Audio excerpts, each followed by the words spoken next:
Hello everyone, welcome to the roadmap towards finance.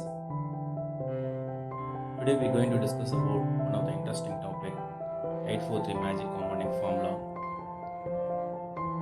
So everyone aware compound interest is one of the eighth wonder of the world. In this world, most of the people want to become the financial freedom. However, due to lack of knowledge, they can't able to attain the financial freedom. So how to apply this rule? Let's get started. Let's assume the person A investing 1 lakh in the scheme of 12% of interest. He will get 12,000 at the end of the year. In the second year, he will get 13,000 something. On the third year, he might get 15,000 something. And at the end of the 8th year, he will get 24,000 something. And at the end of the 12th year, he might get 38,000 something. And overall, at the end of the 15th year, he will get 5,47,000. This is called the magic of compound interest. So here the person investing just a 1 lakh. However, at the end of the 15th year, he will get 5,47,000. It's really interesting, right? Let's see another example. For example, the person is doing SIP. So he want to become a crorepati.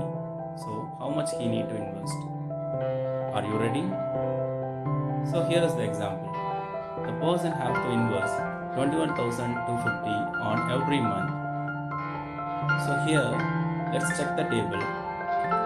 At the end of the 8th year, he will get 31 lakhs. And at the end of the 12th year, he will get 62 lakhs. And as we discussed, at the end of the 15th year, he will get 1 crore. So this is the magic of compound interest. Let's check how this rule is working. So here, the secret is we have to hold the money for the long term. If we hold the money for the long term, we will get 31 lakhs at the end of the first 8th year, and it will double at the end of 12th year, next 4 years, and within the next 3 years the person become crorepati. So what we have to do? So we have to start early and we have to save more, and consistency is one of the main key role to get the financial freedom. Thanks for watching.